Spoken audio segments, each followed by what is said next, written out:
আজ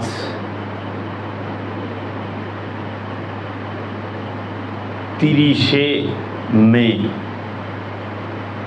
21শে জিলকদ রোজ বৃহস্পতিবার, ইংরেজিতে হচ্ছে 2024 সাল। আজকে গুরুবার, বৃহস্পতিবার আমরা সবাই একত্রিত হইছি এইখানে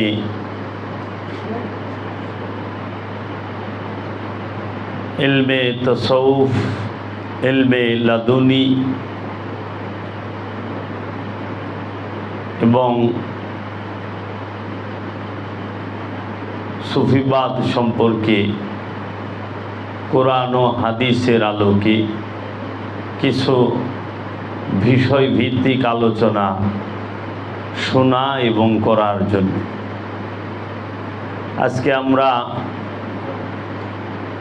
যে বর্তমানে যে মাসটি চলতেছে, এখন সামনেই জিলহজ মাস, ইসলাম ধর্মের সবচেয়ে বড় যে অনুষ্ঠান যে মেজাজি হজ এবং হাকিকি হজ, এই সম্পর্কে আমরা একটু আলোচনা করব কোরআন ও হাদিসের আলোকে। তাই প্রথমেই আমি আমার মুর্শিদের নূরের কদম মুবারকে লক্ষ কোটি ভক্তি ও চুম্বন রেখে আলোচনা শুরু করলাম। বিসমিল্লাহির রহমানির রহিম। وَإِذْ جَعَلْنَا بَيْتًا مَثَابَةً لِلنَّاسِ وَأَمْنًا وَاتَّخِذُوا مِنْ مَقَامِ إِبْرَاهِيمَ مُصَلًّى। আল্লাহ রাব্বুল আলামিন কুরআনুল মাজিদে সূরা বাকারার 125 নম্বর আয়াতে বলেছেন, ওয়া এবং ইজ যখন জাআলনা আমরা নির্বাচন করিলাম, বাইতা ঘরটিকে, মাসাবাতান মিলন কেন্দ্র, লিন্নাসে মানুষদের জন্য, ওয়া আমনান ওয়া এবং আমনান নিরাপত্তা, ওয়া এবং ইয়াত্তাখিজু গ্রহণ করো, মিন হইতে, মাকামে ইব্রাহিমা মুসাল্লান ইব্রাহিমের মাকামকে সলাতের স্থান, নামাজের স্থান হিসাবে। তাহলে নামাজের স্থান মুসাল্লা, নামাজের স্থানকে কি বলে? মুসাল্লা। নামাজের স্থানকে বলা হয় মুসাল্লা। এই মুসাল্লাটা আল্লাহ পাক কি কোনো পাটিকে বলেছে? কোনো কাপড়ের টুকরাকে বলেছে? কোনো পাকা স্থানকে বলেছে? না।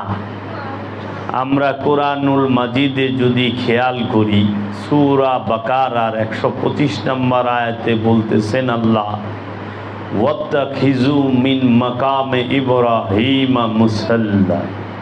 ওয়াত্তাখিজু তোমরা গ্রহণ করো, মিন হইতে, মাকাম ইব্রাহিম, মাকাম মানে রাজ্য, ইব্রাহিম আলাইহিস সালাতু ওয়াস সালামের রাজ্য থেকে কি মুসাল্লা। মুসাল্লা শব্দের অর্থ হচ্ছে নামাজের স্থান, সংযোগ যোগাযোগ প্রচেষ্টার স্থান। তো সংযোগ যোগাযোগ প্রচেষ্টার স্থানটা কি? মাকাম ইব্রাহিম। কাপড়ের টুকরা না করলে আমরা যে কাবা ঘরের ছবি লাগাই না, একটা কার্পেটের মতো একটা জিনিস আমরা বিছাইয়া নামাজ পড়ি, এটা হলো মেজাজি যায় নামাজ, মেজাজি মুসল্লা। কিন্তু হাকিকি মুসল্লা কি? মাকাম ইব্রাহিম। মাকাম ইব্রাহিম হচ্ছে মুসল্লা। এই মাকাম ইব্রাহিম কি? কদম ইব্রাহিম বলে নাই, মাকাম ইব্রাহিম বলছে। এখন আমাদের সমাজের আলেম সমাজেরা এই ইলমে তাসাউফকে, ইলমে লাদুনীকে, এই আধ্যাত্মবাদকে, তাসাউফের বিদ্যাকে ধামা চাপা দেবার জন্য তাহারা মুসল্লা বানিয়ে দিয়েছে কাপড়ের একটি টুকরাকে, অথবা একটা পরিষ্কার পাটিকে, অথবা একটা পরিষ্কার চটকে, অথবা পরিষ্কার একটা স্থানকে। ওইটা মেজাজি মুসল্লা, হাকিকি নয়।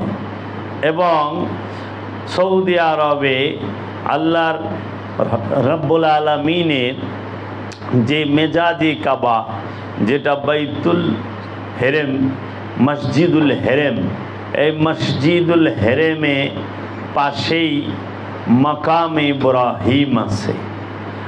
মাকাম ইব্রাহিম কাকে বলে? মসজিদুল হেরেমের পাশে একটি পাথর আছে, যে পাথরের মধ্যে মুসলমান জাতির পিতা ইব্রাহিম আলাইহিস সালাতু ওয়াস সালামের কদম মুবারকের ছাপ আছে। এইটাকেই বলা হয় মাকামে ইব্রাহিম।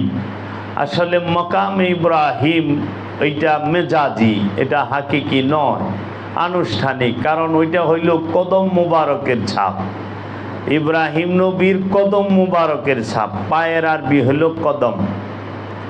হ্যাঁ, এই যে এই পা, তো পায়ের ছাপ ওইখানে, ওইটা কিন্তু মাকাম না। মাকাম মানে হচ্ছে রাজ্য, একটা রাজ্যকে বলা হয় মাকাম। অনেক কদমের ছাপ, এই কদমের ছাপকে মুসাল্লা রূপে যারা হজ করতে যায় তারা সর্বপ্রথম ওইখানে 2 রাকাত নামাজ পড়ে। হ্যাঁ, তো তাহলে হাকিকি মাকামে ইব্রাহিমটা কি? হাকিকি মাকামে ইব্রাহিমটাই হচ্ছে প্রত্যেকটি রসুল এবং ওলিয়ে কামেল। ইব্রাহিমের রাজ্যটাই হচ্ছে ওলিয়ে কামেল, যিনি তিনি মাকাম ইব্রাহিম।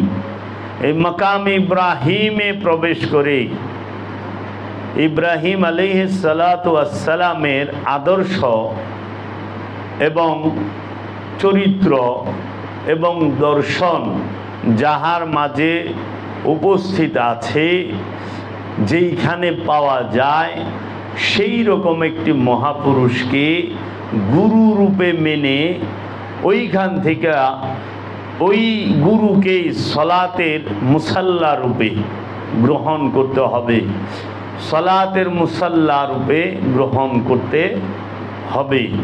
এই মাকামে ইব্রাহিম এইটি হচ্ছে আল্লাহর রসুলের রাজ্য, আল্লাহর রসুলের নূরের যে দর্শন আদর্শ, সেটাই মুসাল্লা, মাকাম ইব্রাহিম। এখন আমরা ইব্রাহিম নবীর পায়ের ছাপের সামনে তো দাঁড়াইয়া 2 রাকাত নামাজ পড়তেছি। সারা বিশ্ব থেকে লক্ষ লক্ষ হাজি যায় না? তার মধ্যে অনেক বড় বড় ধনী থাকে, অনেক জ্ঞানী গুণী থাকে, অনেক জান্নেওয়ালা থাকে, আলেম ওলামা থাকে, অনেক বড় বড় ডাকাত চোর থাকে, অনেক বড় বড় লিডার থাকে না? বিশ্বের মুসলমান বিশ্বের বড় বড় লিডাররাই তো হজ করবার যায় না? অনেক বড় বড় সুদখোরেরা থাকে, ঘুষখোরেরা থাকে না? তাহলে ঘুষখোরেরা, সুদখোরেরা, এই বড় বড় চোরেরা, ডাকাইতেরা, এরা যাহারা মুসল্লা গ্রহণ করল, মুসল্লা গ্রহণ করার পরে তারা আবার চুরি করে কেমনে? হকদারের হক নষ্ট করে কেমনে? হকদারের হক নষ্ট করতে পারে যে মাকাম ইব্রাহিমকে মুসল্লা রূপে, সালাতের মুসল্লা রূপে গ্রহণ করেছে সে? এটা কি সম্ভব? কখনোই না। তাহলে এই মুসল্লার মধ্যে দাঁড়িয়ে আপনাকে সব সময় সালাতে থাকতে হবে। তাই যখনই একজন মানুষ সে ইব্রাহিম খলিলুল্লাহর দর্শন যার কাছে আছেন, নূর যার কাছে আছে, ইব্রাহিম খলিলুল্লাহর আদর্শ যে মহাপুরুষের কাছে আছে, তার হাতে হাত দিয়া বায়াত গ্রহণ করে, তখনই তিনি এই মাকাম ইব্রাহিমকে মুসল্লা রূপে গ্রহণ করলেন সলাতের জন্য। ওলিয়ে কামেলের কাছে বায়াত হওয়া মাত্রই সে এই ওলিয়ে কামেলকে মুসল্লা রূপে গ্রহণ করলেন সংযোগ যোগাযোগ প্রচেষ্টার জন্য। সালাত আরবি শব্দ, সালাতের ফার্সি হচ্ছে বাংলা নামাজ, আর এই সালাতের বাংলা হইল সংযোগ যোগাযোগ প্রচেষ্টা। রসুলের সাথে সংযোগ যোগাযোগ প্রচেষ্টার অপর নামই হচ্ছে সালাত। সালাত করতে হবে রসুলের সাথেই, রসুল যেভাবে বলে সেভাবেই। রসুল ছাড়া অন্য কাহারও সাথে সালাত করার বিধান কোরআনে নাই। এবং রসুলই হবে সকল নর এবং নারী যারা আছেন, তাহারা যখন রসুলের হাতে হাত দিয়ে বায়াত হবে তখনই তারা হবে আমানু। এই আমানুরাই রসুলের সাথে সালাত, সিয়াম, হজ, কুরবানি, যাকাত পালন করবে। এখন এই সালাত আমরা যে করি, সালাত করতে গেলে নিয়ত লাগে। তাহলে নিয়ত কাকে বলে একটু জানা দরকার। মনের অবস্থাটিকে নিয়ত বলা হয়, মনের অবস্থানটিকেই নিয়ত বলা হয়। নিয়ত কারে কয়? মনের অবস্থানটিকেই নিয়ত বলা হয়। এই নিয়তের দাড়িপাল্লাটি আল্লাহর হাতে। সুতরাং আনুষ্ঠানিক নামাজ তথা ওয়াক্তিয়া নামাজও যদি আল্লাহর নিয়তে হয় তাহলে সেই নামাজ কখনোই লোক দেখানো হয় না। সেই নামাজটা কখনো লোক দেখানো হয় না। এখন তোমার মনের নিয়ত কি? তুমি নামাজ পড়া জান্নাতে যাইবার চাও, নাকি নামাজ পড়া নিজের নফসকে পবিত্র করতে চাও? তুমি সালাতের মাধ্যমে রবের দিদার চাও না জান্নাত চাও? এখন যারা জান্নাত চায়, নামাজে শুধু জান্নাতের লেগেই পড়ে, তারা ভালো জানে তারা কই যাইব। আর যারা নামাজটা পড়ে নফসের পবিত্রতা অর্জনের জন্য, কলবকে পবিত্র করার জন্য, পবিত্র হওয়ার জন্য নামাজ, পবিত্র হইয়া নামাজ না, পবিত্র হওয়ার জন্য নামাজ, নফসকে শয়তান রূপী খান্নাস মুক্ত করার জন্য নামাজ, কলবকে খান্নাস মুক্ত করার জন্য নামাজ, পবিত্র হওয়ার জন্য নামাজ, পবিত্র হওয়ার জন্য নফসকে খান্নাস রূপী শয়তান থেকে, নফসকে খান্নাস রূপী শয়তান থেকে মুক্ত করবার জন্য রসুলের কাছে বায়াত হইতে হয়। রসুলের কাছে কেন বায়াত হইতে হয়? আপন নফসকে, নিজেকেই খান্নাস রূপী শয়তান থেকে মুক্ত করার জন্য রসুলের কাছে বায়াত হইতে হয়। নিজের নফসকে পবিত্র করার জন্য রসুলের কাছে বায়াত হইতে হয়। এই নফসটি, এই কলবটি ওযু করার জন্য রসুলের কাছে বায়াত হবে। আর রসুলের কর্ম কি? রসুল আমাদের নফসকে পবিত্র করবে। এইটা কোরআনে আল্লাহ কয়ে দিছে যে ইয়াতুলু আলাইহিম আয়াতি, আপনি তাহাদেরকে আয়াত তেলাওয়াত করে শোনান, ওয়ায়ুযাক্কিহিম, তাহাদের নফসকে পবিত্র করেন, ওয়ায়ুআল্লিমুহুমুল কিতাব, তাহাদেরকে কিতাবের জ্ঞান শিক্ষা দেন, ওয়াল হিকমাতা, এবং আপনি তাদেরকে হিকমত দান করেন। তাহলে আয়াত তেলাওয়াত কে করবে? রসুল। নফসকে পবিত্র কে করবে? আমাদের মুরিদের নফসকে পবিত্র কে কইরা দিব? রসুলি। পবিত্র হওয়ার শিক্ষা কে দিব? রসুলি। কিতাব শিক্ষা দেবে কে? রসুলি। অন্য কেউ কিতাব শিক্ষা দিতে পারবে না। অন্য যারা বলে আমরা কিতাব শিখাই, তারা বই পড়া শিখায়, ভাষা পড়া শিখায়, কিতাব শিখাইতে পারে না। কেতাব শিখাইব হলো রসুল, কেতাবের শিক্ষা দেবে রসুল। কোরআন বলছে রসুল সর্বকালে সর্বসময় সর্বযুগে বহমান এবং চলমান। আল্লাহ সূরা ইব্রাহিমে বলছেন, সূরা ইব্রাহিমের 4 নম্বর আয়াতে, যে আমি প্রত্যেক জাতিতে প্রত্যেক ভাষায় আমার রসুল প্রেরণ করি আমার নিদর্শন বর্ণনা করার জন্য। তাই আল্লাহ বলছেন ওমা আরসালনা ইল্লা বিলিসানি কওমিন লাহুম। আল্লাহ রাব্বুল আলামিন তাই বলছেন রসুল হিকমত দান করবে। তাহলে হিকমত কে দান করবে? রসুল। কেতাবকে শিক্ষা দেবে রসুল। নফসকে, মুরিদের নফসকে, সাহাবের নফসকে পবিত্র করবে কে? রসুল। সাহাবী এবং মুরিদকে আয়াত তেলাওয়াত করে কে শোনাবে? রসুল। কোনো মোল্লা মুন্সির কথা কোরআন বলে নাই। কোনো মোল্লা মুন্সি আয়াত তিলাওয়াত করে শোনাইতে পারে না। সে ভাষা শোনাইতে পারে, কোরআনের মেজাজি আয়াত তিলাওয়াত করে শোনাইতে পারে, কিন্তু হাকিকি আয়াত নিশানি তিলাওয়াত করে শোনাইতে পারে না। কোরআন বলতেছে, এটা আমার কথা না। তোমরা কোরআন পড়ো, যদি দলিল লাগে দিবা, অসুবিধা কি? কোরআন তো স্পষ্ট, কোরআনের মধ্যে কোনো বক্রতা নাই, কোরআনের মধ্যে অস্পষ্টতা নাই। এবং রসুল আকরাম সাল্লাল্লাহু আলাইহি ওয়াসাল্লাম আগমন করেছেন, আগমন করেছিলেন, করেছেন, করতেছেন। নূরে মোহাম্মদ সর্বকালে সর্বসময়ে বিরাজমান। রসুল নূরে মোহাম্মদ নিয়েই বিরাজমান থাকেন। প্রত্যেক জাতিতে প্রত্যেক ভাষায় আল্লাহর রসুল আছেই। এই আল্লাহর রসুলকে যারা অস্বীকার করে তারাই তো জালিম, তারাই তো কাফির, তারাই তো বেঈমান।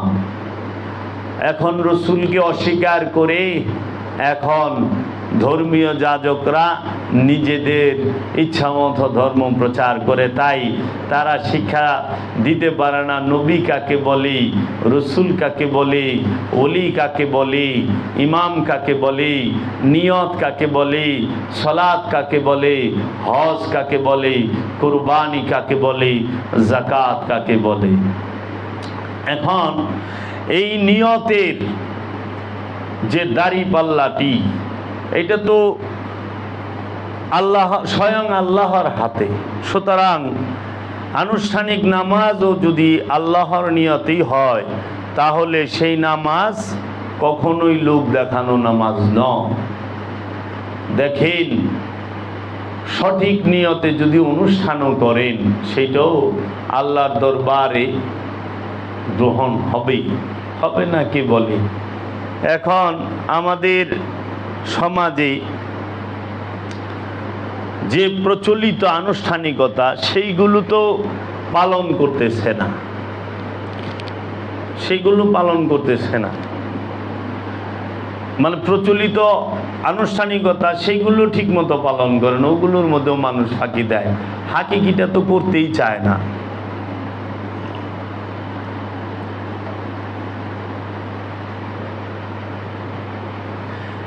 হজের মাস সামনে, জিলহজ মাস হজের মাস।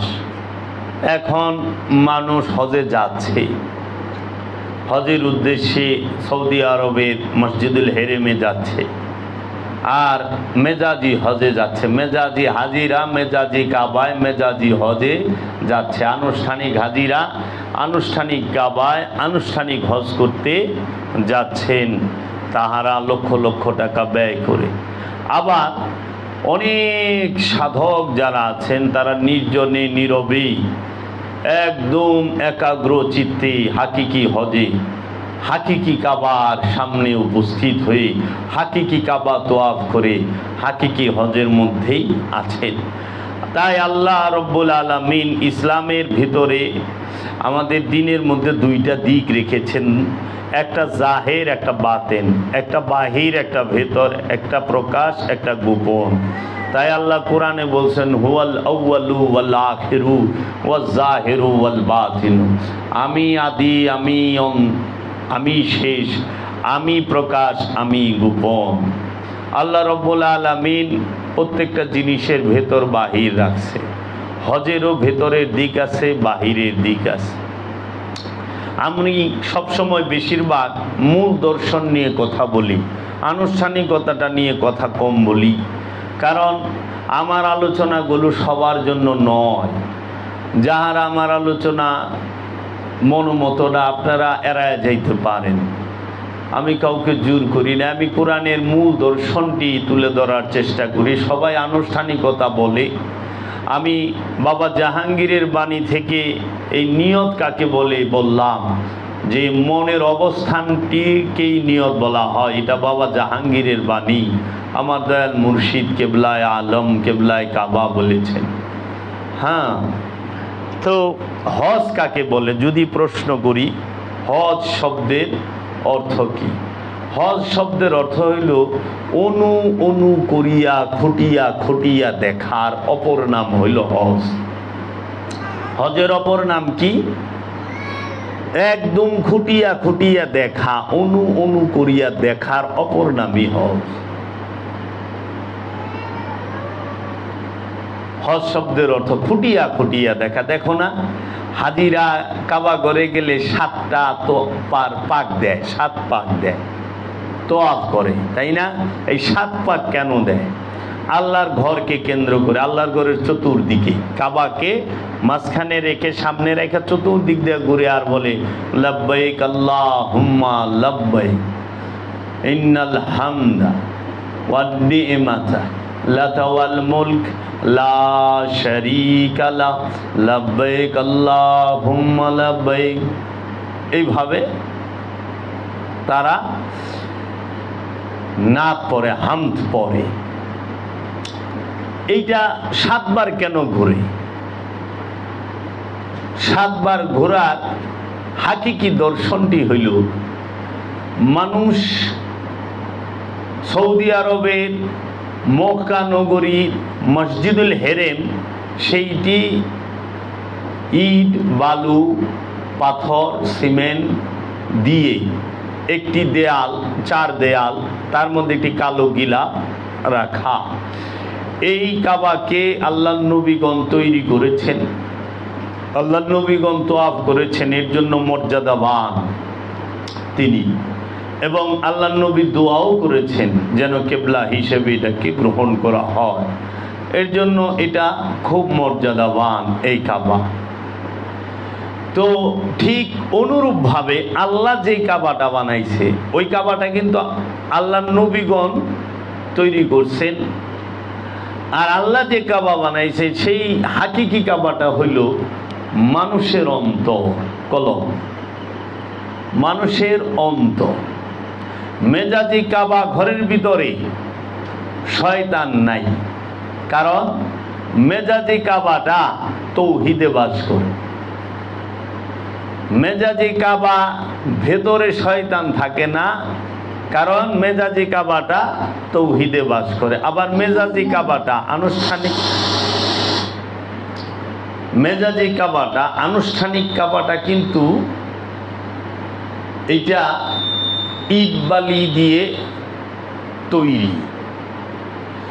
এই সমস্ত কিছু ইট বালি পানি পাথর সব তৌহিদে বাস করে। ওইটার যে একটা গিলাপ কাপড়ের, সেইটাও তৌহিদে বাস করে।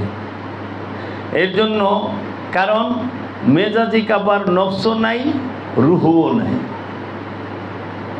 এবং যার নফস এবং রুহ নাই তার মধ্যে শয়তান থাকা প্রশ্নই আসে না। আর কোন বস্তুর মধ্যে আল্লাহ থাকে না জাতরূপে। আল্লাহ জাতরূপে কিন্তু বস্তুর মধ্যে থাকে না। আল্লাহ জাতরূপে কয় জায়গায় থাকে? 3 জায়গায়। কয় জায়গায়? 3 জায়গায়। আল্লাহ জাতরূপে থাকে কোথায়? 1 নম্বর হচ্ছে লামাকাম, 2 নম্বর হচ্ছে মানুষের অন্তর এবং জিনের অন্তর। দলিল কোথায়? নাহনু আকরাবু ইলাইহি মিন হাবলিল ওয়ারি, আমরা তোমার জীবন রোগের নিকটেই অবস্থান করি। কিন্তু আল্লাহ কইলে কয় নাই যে নাহানু আকরাবু ইলাইহি মসজিদুল হেরেম, মক্কা, কাবা, এটা কিন্তু বলে নাই। কাবার কথাও বলে নাই, মসজিদুল হেরেমের কথাও বলে নাই। আল্লাহ বলছে আমি তোমাদের জীবন রোগের নিকটেই অবস্থান করি, ইন্নী করিবুন। কিন্তু আল্লাহ মক্কা ঘরে অবস্থান করে, কাবা ঘরে অবস্থান করে। আল্লাহ কিন্তু এটা বলে নাই যে আমি কাবার নিকটে থাকি। কাবার নিকটে থাকে না, তোমার অন্তরের নিকটে আল্লাহ থাকে, তোমার কলবের নিকটে আল্লাহ থাকে, তোমার নফসের নিকটে আল্লাহ থাকে। তো তুমি কি করতেছ? তোমার কলবের দিকে, নফসের দিকে, অন্তরের দিকে খেয়াল না করে, খবর না নিয়ে তুমি এইখান থেকে, বাংলাদেশ থেকে 6000 মাইল দূরে যাচ্ছ আল্লাহকে রাজি খুশি করার জন্য। সেইটা যদি মনের নিয়ত সঠিক হয়, ওইটাও কবুল হবে আল্লাহর দরবারে। কিন্তু আল্লাহ থাকে জাত রূপে, লামকানে। ওই কাবা ঘরের নিকটে আল্লাহ আছে সিফাত রূপে, জাত রূপে না। এর জন্য কাবা ঘরে কেউ আল্লাহরে দেখে নাই, কোন নবী কাবা ঘরে আল্লাহকে দেখে নাই। মুসা নবী আল্লাহরে তুর পাহাড়ে দেখছে, কোরআন তার দলিল। আল্লাহর রসুল মুহাম্মদ সাল্লাল্লাহু আলাইহি ওয়াসাল্লাম আল্লাহকে দেখেছেন হেরা পর্বতে। মা মরিয়ম আল্লাহকে দেখেছেন মেহরাবে। রুহুল আমিনের দেখা পাইছে আল্লাহর রসুল কোথায়? হেরা পর্বতে। এর জন্য আমরা দেখি আল্লাহর ঘর মসজিদুল হেরেম, কাবা ঘর, সেখানে আল্লাহর কোরআনের 6236 আয়াতের একটি আয়াতও নাজিল হয় নাই, একটি আয়াতও নাজিল হয় নাই। কিন্তু হেরা পর্বতে আল্লাহ রব্বুল আলামিন স্বয়ং আগমন করলেন এবং কোরআনের প্রথম সূরার প্রথম 5টি আয়াত হেরা পর্বতে নাজিল হলো। তাই আমার মুর্শিদ কিবলায়ে আলম কালান্দার বাবা জাহাঙ্গীর বলেছেন, কাবায় যদি রসুল খোদা পেত, কাবায় যদি খোদা পেত, রসুল হেরা গুহায় না যেত। কাবায় যদি খোদা পাইত আল্লাহর রসুল, তাহলে হেরা পর্বতে আল্লাহর রসুল যাইতো না। কাবায় খলিলে যদি খোদা পেত, রসুল হেরা গুহায় না যেত। কাবায় শরীয়ত, হেরা গুহায় মারেফত। কাবায় শরীয়ত, হেরা গুহায় মারেফত। এর জন্য এখন সেই কাবা ঘরটি যে তুমি কোন কাবা আল্লাহ তৈরি করলো? তাইলে আল্লাহ তৈরি করছে মানুষের অন্তর, কলব নামক কাবা। একটি পবিত্র মানুষ, একজন মুমিন, একজন ওলিয়ে কামেল, একজন পবিত্র মানুষ, একজন খান্নাস রূপী শয়তান মুক্ত মানুষ, সে নিজেই হাকিকি মসজিদ, হাকিকি কাবা। হাকিকি মসজিদকে খান্নাস রূপী শয়তান মুক্ত একটি নফসি হচ্ছে হাকিকি মসজিদ। খান্নাস রূপী শয়তান মুক্ত একটি মানুষই হচ্ছে হাকিকি মসজিদ। আর এই মসজিদ, হাকিকি মসজিদটি কখনোই সালাত কায়েম ছাড়া, সিয়াম পালন ছাড়া, হজ করা ছাড়া এই হাকিকি মসজিদ নির্মাণ করা যায় না। এই জন্য কোরআনে বলছে তোমরা মসজিদ নির্মাণ করো। তাহারাই মসজিদ নির্মাণ করতে পারে যাহাদের সালাত কায়েম হয়ে গেছে, যাকাত আদায় হয়ে গেছে। সালাত কায়েম হলে, যাকাত আদায় হলেই খান্নাস রূপী শয়তান কলব থেকে বাহির হয়ে যায় অথবা মুসলমান হয়ে যায়, তখনই সেই ব্যক্তিটি হাকিকি মসজিদ হয়ে যায়, তার দিলটি হাকিকি মসজিদ হয়ে যায়। সেই হাকিকি মসজিদেই আল্লাহ রব্বুল আলামিন অবস্থান করে। আর ওই হাকিকি মসজিদকেই বলা হয় আল্লাহর ঘর বাইতুল্লাহ। বুঝছ? ইট পাথরের মসজিদ সেটা মেজাজি, সেই মসজিদের ভিতরে শয়তান থাকে না, ওই মসজিদটাও তৌহিদে বাস করে। শয়তান কোনখানে থাকে? মানুষের কলব নামক স্থানে, অন্তরে। সৃষ্টি জগতে কোথাও শয়তান থাকার কোনো অধিকারই নাই। আল্লাহ রাব্বুল আলামিন শয়তানকে সৃষ্টি রাজ্যের কোথাও থাকার পারমিশন দেন নাই, কোথাও না। গাছে মাছে, জমিনে আসমানে, পাহাড়ে পর্বতে, নদী নালায়, ঘরে বাইরে, বাথরুমে, কোথাও শয়তান থাকে না। শয়তান থাকার স্থান এই সৃষ্টি জগতেই আল্লাহ দিছে দুইটা জায়গা নির্দিষ্ট করে। একটি হইল মানুষের অন্তর, আর একটি হইল জিনের অন্তর। মিন শাররিল ওয়াসওয়াসিল খান্নাস আল্লাযী ইউওয়াসওয়িসু ফি সুদুরিন নাস মিনাল জিন্নাতি ওয়ান নাস। মানুষের মাকামে সুদূরের মধ্যে, জিনের মাকামে সুদূরের মধ্যে এই শয়তান অবস্থান করে। যে সমস্ত মৌলবী মুন্সিরা বলে শয়তান ঘরে থাকে, বাথরুমে থাকে, গাছে থাকে, মাছে থাকে, জমিনে থাকে, হ্যাঁ, তাল গাছে, গাব গাছে, বট গাছে শয়তান থাকে, এই সমস্ত মোল্লা মুন্সিরা সম্পূর্ণ অজ্ঞ কোরআনের দৃষ্টিতে। তারা জানেই না যে শয়তানের অবস্থান কোরআন কি বলেছে। তারা হাদিস খুঁজে আর মৌলবী সাবগু কিতাব খুঁজে, কোরআন পড়ে না। আজগবি শরীফ পইরা আর হাদিস শরীফ পইরা। কোরআনকে অনেক ক্ষেত্রে হাদিস দিয়ে ঢাকা হয়েছে, অনেক ক্ষেত্রে, সব ক্ষেত্রে না, অনেক ক্ষেত্রে। কারণ আধ্যাত্মবাদকে গোপন করার সবচেয়ে বড় হাতিয়ারই হচ্ছে ওয়াহাবিদের কাছে হাদিস, কোরআন না। কোরআনের পাতায় পাতায় আধ্যাত্মবাদের কথা আছে, ইলমে তাসাউফের কথা আছে, ইলমে লাদুনির কথা আছে। তাহলে তুমি কোন কাবায় তোয়াফ করবা? দিল কাবায়। 7 বার যেরকম মসজিদুল হেরেমে তোয়াফ করতেছ, আর তোমরা তাকবীর পড়তেছ, লব্বাইক আল্লাহুম্মা লব্বাইক ইন্নাল হামদা ওয়ান নি'মাতা লাকা ওয়াল মুলক লা শারীকা লাক লব্বাইক আল্লাহুম্মা লব্বাইক, এই যে পড়তেছি আমরা, তাহলে ওইখানে আমরা 7 বার না 70,000 বার ঘুরলেও শয়তানের দেখাও পাবো না, আল্লাহর দেখাও পাবো না। কেন?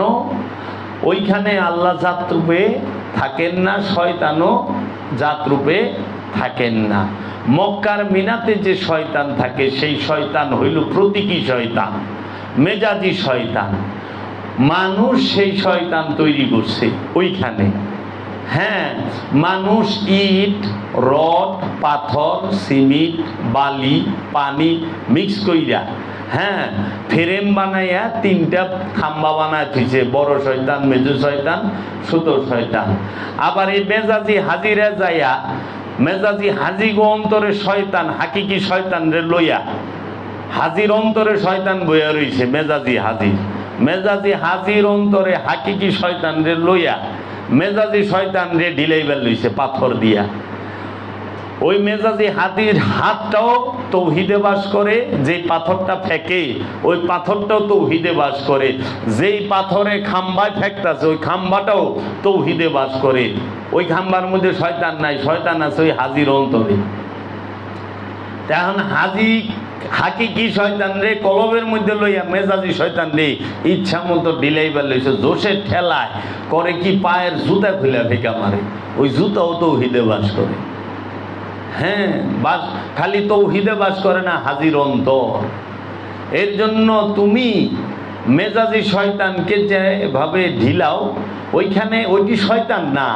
বিষয়টা হইল ইব্রাহিম আলাইহিস সালাতু ওয়াস সালাম যখন তার ছেলে নবী ইসমাইলকে এবং রসুল ইসমাইলকে কুরবানি করতে গেলেন, তখন ইব্রাহিম নবীকে ওইখানে বাধাগ্রস্ত করার অপচেষ্টা করেছিল মানুষ রূপ ধারণ করে।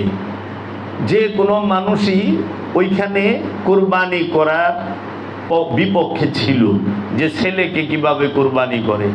তখন ইব্রাহিম নবী তারে পাথর ফেকছিল।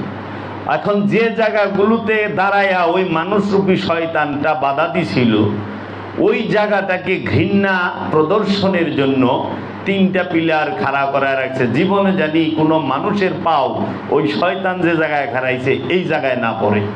মানে শয়তানকে ইসলাম কেমন ঘৃণা করছে দেখো, যে জায়গায় শয়তান খাড়াইছে ওই জায়গায় পাথর মারণ লাগবে, এত ঘৃণা শয়তানকে ইসলাম করছে। এবং ওই জায়গায় জানি মানুষ, পৃথিবীর কোনো মানুষের পাও না পড়ে, তার জন্য ওই জায়গাটাকে সংরক্ষণ কইরা পিলার বানায়। তারে কেমন ঘৃণা করতে হইব? মানুষ তো শয়তানরে ঘৃণা করে না, মানুষ শয়তান শয়তান বলছে না কোরআনে, আবার বলছে ইন্নাশ শাইতানা লাকুম আদুউম মুবিন, এই শয়তান হচ্ছে তোমাদের জন্য প্রকাশ্য শত্রু। তাইলে তুমি তওয়াফ করবা কোথায়? দিল কাবাতে, কলবেতে। এই আপন মুর্শিদ তাকে রসুল রূপে মেনে তার হাতে হাত রেখে বায়াত হয়ে তার ধ্যান খেলে থেকে তোমার হৃদয় নামক কাবার ভেতরে, হৃদয় নামক কাবা এরিয়ায় শয়তান আছে কিনা সেইটা তুমি খুঁটিয়া খুঁটিয়া দেখবা, বারবার তওয়াফ করবা যে তোমার অন্তরে শয়তানের ধোঁকা চলতেছে কিনা, তোমার কলবের মধ্যে শয়তানের ধোঁকা চলে কিনা, তোমার কলব শয়তানের ধোঁকায় পড়ে কিনা, তোমার কলব শয়তানের ওয়াসওয়াসায় পড়তাছে কিনা, তোমার কলব সে শয়তানের ইচ্ছা মতো চলে কিনা, তুমি শয়তানের ইচ্ছা মতো চলো কিনা। তখন ওই যে তুমি শয়তানের ধোঁকা যেন না পড়ে, তখন শুধু তুমি ওই যে তোমার মুর্শিদ রূপী যে প্রভু তাকে ডাকবা, লাব্বাইক আল্লাহুম্মা লাব্বাইক, আমি উপস্থিত, আমি উপস্থিত, আমি উপস্থিত, আমি তোমার ইন্নাল হামদা, আমি আপনার প্রশংসা করি, অন্নেমাত আপনার নিয়ামতেরও প্রশংসা করি, লাথাওয়াল মুলক লা শারীকা লা, এই সমস্ত মুলক এবং আপনার কোনো শরীকও নাই মাওলা। এই যে সব সময় নিরিকে বর্জকে তাসাব্বুরে গুরুর ধ্যান, রসুলের ধ্যান রেখে কাবাটা তওয়াফ করো, শয়তান পাইবা না। যখন মক্কায় শয়তান কাবা ঘরে পাও নাই, দেখবা কাবায় শয়তান নাই, সঙ্গে সঙ্গে কি করবা? দৌড়ায়া সাফার মারওয়ায় যাইবা, হ্যাঁ, আবে জমজম পান করবা। সাফা মারওয়া কেন যাইবা? তাইলে একটু বলতে হইব। এখন হজ বিষয়টি কি? তাইলে হজের মূল দর্শনটি কি? ষড়রিপুর বন্ধন হইতে মুক্তি লাভের প্রচেষ্টায় লেগে থাকার নামই হইল হজের দিকে অগ্রসর হবার সুন্দর। ষড়রিপুর যে বন্ধন, যে বন্ধন, কাম ক্রোধ লোভ হিংসা মোহ মায়া মাৎসর্য, যে এই ষড়রিপুর বন্ধন হইতে মুক্তি লাভের প্রচেষ্টা করার অপর নামই ওই দিকে অগ্রসর হওয়ার অপর নামই হলো হজ। আল্লাহর গুণে গুণান্বিত হয়ে যাওয়ার নামই হচ্ছে হজ। হজ কি? আল্লাহর গুণে গুণান্বিত হয়ে যাওয়ার নাম হচ্ছে হজ। বুঝছ? তুমি যদি হজ করো, হাজি হও, বিশ্বাস করো, তোমার মধ্যে আল্লাহর সমস্ত গুণ থাকবে। আল্লাহর গুণে গুণান্বিত হয়ে যাওয়ার অপর নামই হইল হজ। এখন এইটা বাবা জাহাঙ্গীর বলেছেন, আমার দয়াল মুর্শিদ, যে আল্লাহর গুণে গুণান্বিত হয়ে যাওয়ার নামটি হচ্ছে হজ। এই হজ বিষয়টি অত্যন্ত জটিল বিষয়। এই হজের পরিপূর্ণতা লাভ করা যায় ধ্যান সাধনার, মুরাকাবা, মুশাহেদার ধৈর্য সহকারে থাকতে পারলে। মুরাকাবা মুশাহেদা ছাড়া হজ পালন করতে পারবা না। বুঝছো বাবা? হজ পালন করতে গেলে মুরাকাবা মুশাহেদাটা করতে হবে ধৈর্য সহকারে।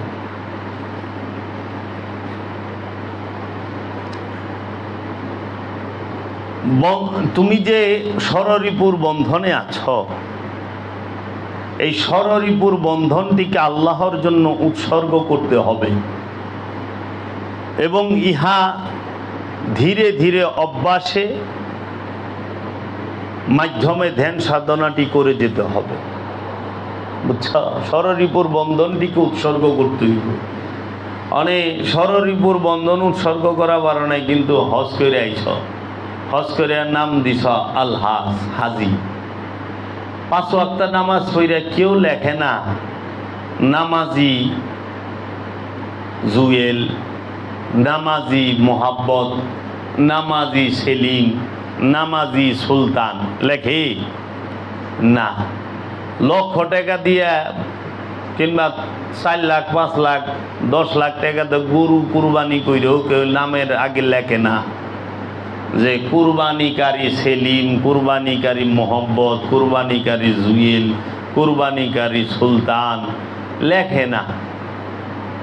কিন্তু হজ করলে নামের আগে লেখে আল হাজ, আল হাজ। হাজি যিনি, তিনি সম্পূর্ণ আল্লাহর গুণে গুণান্বিত এবং আল্লাহর দিদার প্রাপ্ত।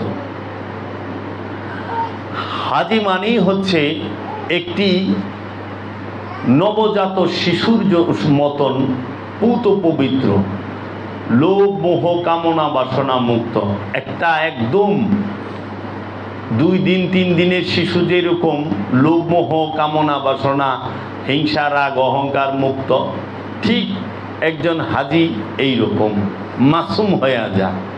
আপনারা এইরকম হাজি দেখছেন চোখে? মাসুম হাজি হজ করে লাগে যেন আরো পাজি হয়ে যায়, হজ করলে আরো বেশি পাজি হয়। কিন্তু হজের এটা না তো। তা আপনি কাবাগর তোয়াফ করছেন, খান্নাস মুক্ত হয়েছে, তখন আপনি কি করবেন? যদি আপনার কোনো থাকে সাফার মারওয়ায় যাবেন। সাফা শব্দের অর্থ শুদ্ধতা, মারওয়া শব্দের অর্থ হল নির্মলতা। এই সাফা মারওয়ায় হাজিরা দৌড়ায়, বুঝছেন বাবা? এখন এই সাফা মারওয়ায় গিয়ে শুদ্ধতা এবং নির্মলতা অর্জন করতে হবে। নফস শুদ্ধ হবে, নফস শুদ্ধ হলে নির্মলতা আসবে। তারপর সে যাবে আরাফার ময়দানে, তাই না? আরাফার ময়দানে সে অবস্থান করবে। আরাফার ময়দানে কি হয়েছিল? আদি পিতা এবং আদি মাতা বাবা আদম এবং মা হাওয়ার মিলন হয়েছিল। ওইখানে তো আদম নবী অপেক্ষা করছে, মা হাওয়া, তারা।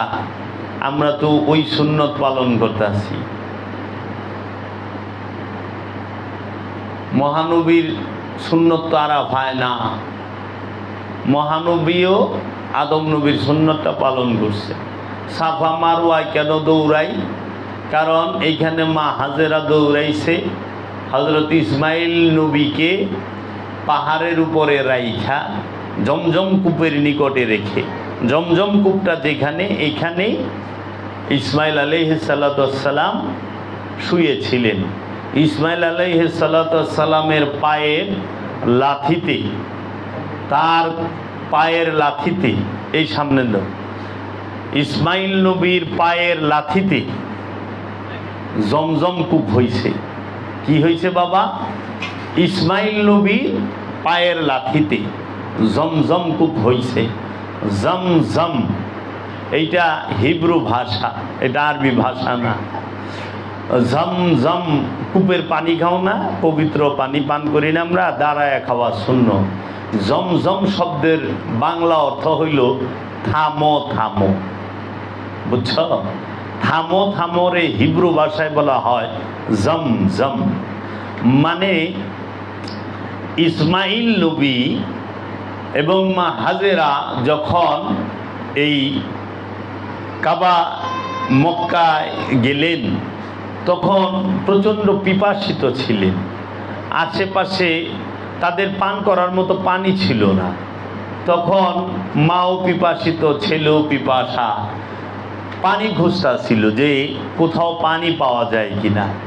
তো ইসমাইল নবীকে যেখানে বর্তমানে আবে জমজম কূপ সেইখানে শোয়া রেখে তিনি কি করলেন, এই পাহাড়ের মধ্যে ছোট্ট পাহাড় সাফা এবং মারওয়া, এই দুইটা পাহাড়ের চূড়ায় উঠলেন। কারণ উঁচা জায়গায় উঠলে নিচে কোনখানে কি আছে সেটা দেখা যায়। আর মরুভূমিতে যেখানে পানি আছে ওই পানির এরিয়া হলো উপরে পাখি ঘুরে, এই যে ঈগল পাখি এরা ঘুরে পানিকে কেন্দ্র কইরা যেখানে পানি আছে। তো মা হাজেরা দৌড়ায়া ছেলেকে তো এখানে রাখছে। এখনকার মতো এত সাফ সুতরা এত সিকিউরিটি তো ওই সময় ছিল না। ওই সময় ভয় ছিল যে হিংস্র পশু, হিংস্র জানোয়ারের যে কোন সময় এসে শিশু বাচ্চাকে আক্রমণ করে।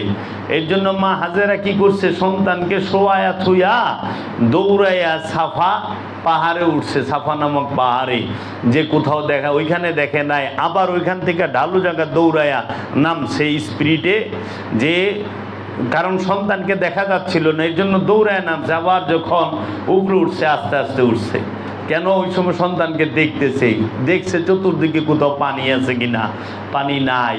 যখন ফেরত আসছে আইসা দেখে সন্তানের পায়ে ওই যে ছোট্ট বাচ্চা, সে যখন ওই যে পায়ের লাথি দেয় না, এই যে গোড়ালি দিয়া পায়ের, এই গোড়ালি দিয়া লাথি দিছে, ওইখান থেকে পানি ফোয়ারা পানি উঠতেছে। আরে তখন পানি ওইখান থেকে দাঁড়াইয়া মা হাজেরা এবং হযরত ইসমাইল আলাইহিস সালাম দুইজনেই পান করছেন। পান করার পরে দেখে যে এমনভাবে পানি উঠতেছে, এই পানি যদি বন্ধ না হয় তাইলে তো এই কাবা এরিয়া ডুবে যাইব।